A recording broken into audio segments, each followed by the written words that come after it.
liebe Hausbauhelden, intelligenten Stauraum schaffen und damit besser wohnen. Das war das Thema, was euch nach unserem letzten Planungsfehler-Video am meisten interessiert hat. Und voilà, hier kommt unser Input für euch zu diesem Thema. Dabei geht es natürlich nicht nur um Ankleiden, in die kein Schrank passt, sondern wie immer zeigen wir euch neben den typischen Fails auch, wie ihr es besser machen und aus euren Räumen das Beste rausholen könnt.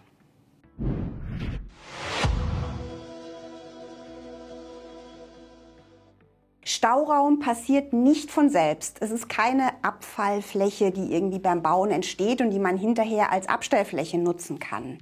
Wenn ihr einen möglichst entspannten Familienalltag haben oder einfach minimalistisch wohnen wollt, gibt es nur eine Sache, von die ihr nie zu viel haben könnt, und das ist gut geplanter Stauraum. Die 3 Kardinalfehler, die man da machen kann, ist erstens zu wenig, zweitens an der falschen Stelle im Haus und drittens so blöd geschnitten, dass er gar nicht nutzbar ist. Da fragt man sich vielleicht, wie kann das passieren? Aber ihr glaubt nicht, wie viel Ankleiden ich gesehen habe, in die kein Schrank passt. Speisekammern, in denen man die Tür nicht mehr aufkriegt, weil es einfach viel zu schmal ist, wenn Regale drin stehen. Oder auch Hauswirtschaftsräume, in die man nichts mehr stellen kann, wenn die Haustechnik drin ist, weil an jeder freien Stelle an der Wand irgendein Kabel rauskommt oder irgendein Lichtschalter sitzt. Deshalb zeigen wir euch jetzt erstmal, was die klassischen Fehler sind. Wir haben nämlich jetzt hier die zweite Ankleide, die sind 5 Quadratmeter, und wenn ihr da jetzt gleich mal reinguckt, könnt ihr sehen, dass man auch hier jetzt keine Schränke stellen kann, weil wir da hinten natürlich ein Fenster sitzen haben und da nur 30 cm Platz ist. Wenn ihr jetzt diese Kinderbadlösung machen wolltet, dann würde ich euch empfehlen, die Wand ein bisschen zu versetzen. Dann müsstet ihr hier natürlich auf den Kamin verzichten. Da kommt nämlich jetzt der Kamin von unten hoch.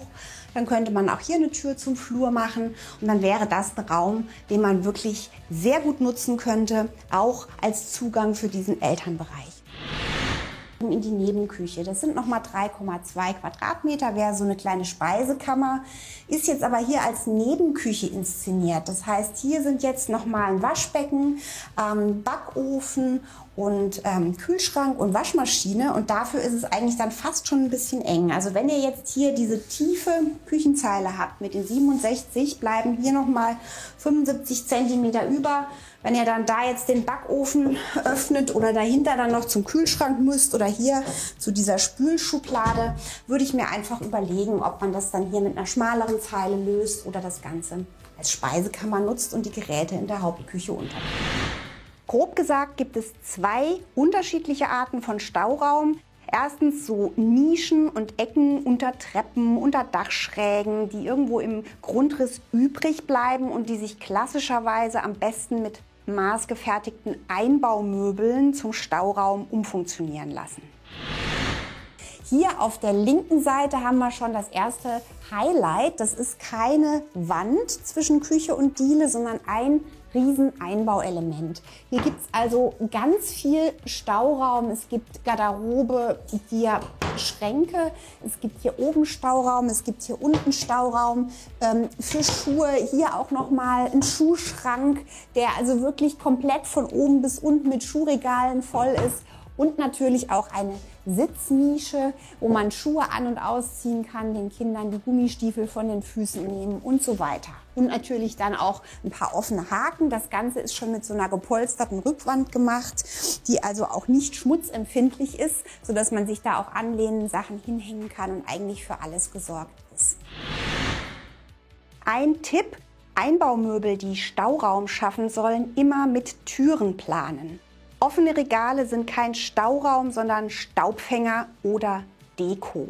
Da gibt es eigentlich nur 2 Ausnahmen. Einmal das offene Bücherregal oder offene Regale in der Speisekammer, in einer abgeschlossenen Speisekammer, damit man die Vorräte auf einen Blick im Überblick behält. Natürlich sind Einbaumöbel immer eine Kostenfrage. Viel günstiger geht es, wenn man den Grundriss von Anfang an so plant, dass Standardmöbel reinpassen, und dazu kommen wir jetzt. Hier hinter mir die Garderobe. Die hat noch mal etwa 4 Quadratmeter und die Familie sagte mir, das hat zufällig so gepasst, dass hier die ganz normalen Standardschränke reinpassen. Hier sind nämlich 2 Nischen, 1,60 breit, 60 cm tief, und dann kann man da ganz einfach super Stauraumlösungen unterbringen für Schuhe und Kleider. Und hinter mir ist die direkte Verbindungstür zur Garage. Und da werden wir gleich sehen, es gibt auch einen Durchgang zum Garten. Das heißt, wenn jetzt die Familie mit dreckigen Schuhen oder nassen Kinderwagen reinkommt, dann kann das alles hier abgestellt werden. Das Parkett im Eingangsbereich ist gar nicht betroffen. So einen Nebeneingang kann ich euch echt nur empfehlen. Der nächste Trick, den wir hier sehen, ist dieser Abstellraum zwischen Garderobe und Arbeitszimmer. Da haben wir nämlich nochmal eine Abstellkammer für Putzzeug und auch Vorräte stehen hier noch drin. Und da war die Frage, eigentlich sollte hier eine Tür rein, aber so eine Tür steht einem ja immer hier im Weg. Und dann sagte der Architekt, macht doch einfach 2 Schranktüren rein, Raum hoch, das sieht sehr schick aus und da verschwindet einfach alles drin. Neben diesen Restflächen oder Nischen, die über Einbaumöbel oder Möbel zum Stauraum werden, gibt es 3 Arten von Räumen im Haus, die spezifisch zum Aufbewahren von Dingen geplant werden. Das ist einmal die Speisekammer oder der klassische Abstellraum, dann natürlich die Ankleide und vor allem beim Bau auf Bodenplatte ohne Keller der Hauswirtschafts- und Technikraum. Keller ist natürlich auch ein Stauraumthema, aber so ein großer Bereich, dass wir da mal was Eigenes zumachen. Wenn euch das interessiert, schreibt es mir gerne in die Kommentare. Jetzt schauen wir uns erstmal an, was man bei diesen 3 spezifischen Räumen alles richtig machen kann. Bei allen 3 Raumarten gilt, die Raumproportion und die Platzierung von Türen und Fenstern oder Haustechnik wie zum Beispiel Schaltern ist wichtiger als die absolute Größe des Raumes.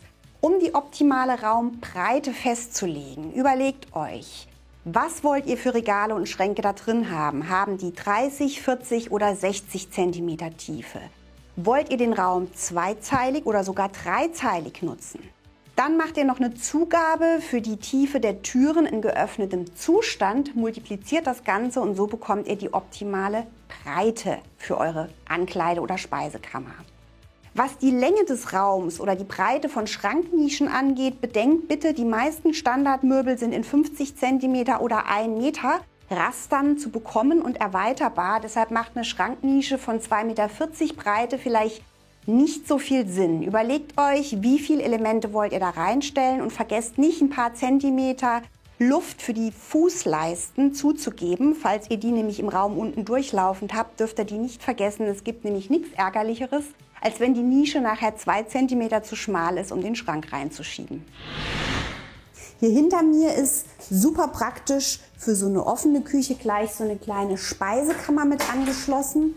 Die hat nochmal 3 Quadratmeter und hat hier wirklich sehr viel Platz. Also auf beiden Seiten die Tiefe von 60 cm für ein Einbauregal. Hier ist ein offenes Regal für Vorräte. Auf der anderen Seite gibt es einen Einbauschrank, der den Platz hier wirklich sehr, sehr gut ausnutzt. Und praktisch ist eben auch, dass das Licht per Bewegungsmelder angeht, sodass, wenn ich hier mit vollen Händen rein und raus gehe, ich mir nicht noch Gedanken machen muss, wo ist denn jetzt der Lichtschalter. Jetzt kommt ein Highlight. Es ist die etwa 7 Quadratmeter große Ankleide. Ganz toll, ihr werdet gleich unseren netten Kameramann sehen, weil es gibt hier einen raumhohen großen Spiegel, was ich für eine Ankleide wirklich ganz toll finde. Und hier gibt es auch ein paar Sachen, die ich euch gerne mal zeigen möchte. Das sind nämlich diese raumhohen Schränke, in diesem Fall tatsächlich auch vom Haushersteller hergestellt. Man macht das aber heute mit einem Partner. Man hat hier also diese Kleiderstangen, die man runterholen kann. Hier mal so ein System für die Schmutzwäsche auch drin. Und auf der anderen Seite jetzt mehr Schubladen. Also man bekommt hier unterschiedliche Schuhe ganz übersichtlich unter. Dann gibt es hier so einen Schrank mit so einer netten Gummilösung. Da kann man zum Beispiel Krawatten oder Schals oder Tücher aufhängen. Hier die passenden Broschen oder Manschettenknöpfe reintun. Man kann hier also wirklich ganz gut den Überblick behalten. Und es gibt hier noch so einen Ausziehtisch. Ich habe mir sagen lassen, wenn man Schmuck und Kleidung aufeinander abstimmen möchte, kann man sich den rausziehen und das hier hinlegen. Was man auch rausziehen kann, ist hier unten so ein Hocker, der hier komplett verschwindet. Man kann sich also auch mal hinsetzen und was ausprobieren. Und es ist insgesamt wirklich ein sehr gemütlicher und schöner Raum, wo der Platz perfekt ausgenutzt ist und auch wirklich mal an einen großen Spiegel gedacht wurde.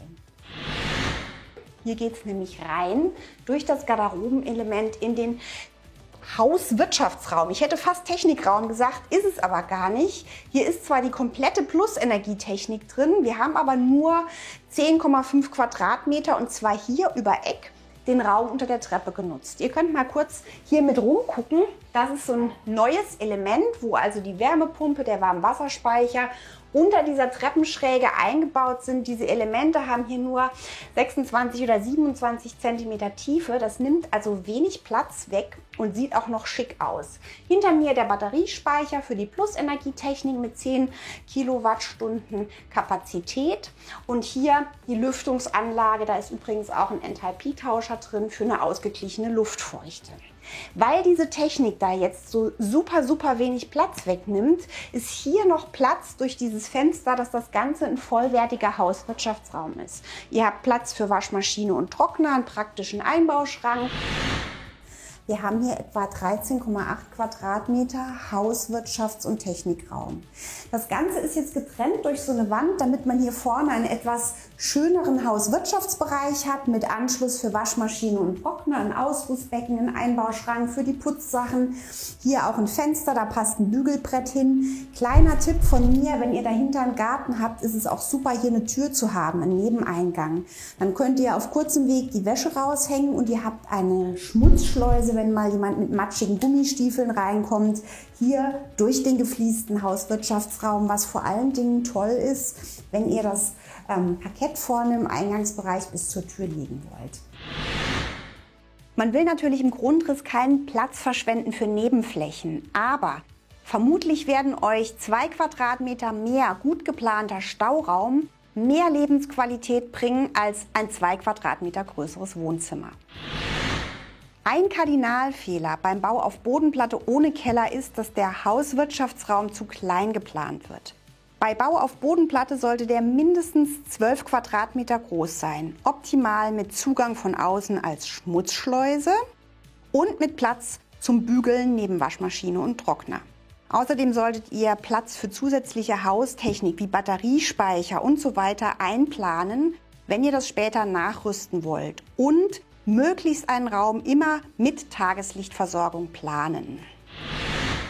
Um zu wissen, wo ihr wie viel Stauraum braucht, geht in Gedanken euren Grundriss schon mal durch, euren Tagesablauf. Wann macht ihr was wo? Mit wie vielen Dingen kommt ihr normalerweise von zu Hause an? Was für Einkäufe habt ihr in der Regel dabei? Habt ihr viele Kinder? Habt ihr Hobbys, wo ihr Sachen verstauen müsst? Das hilft euch zu entscheiden, wo braucht ihr wie viel Platz. Gute Stauraumplanung fängt übrigens schon vor der Haustür an. Wenn ihr nach Hause kommt und Abstellraum für Fahrräder, Kinderwagen, Feuerholz oder auch mal einen Besen und eine Mülltonne habt, ist das einfach super viel wert.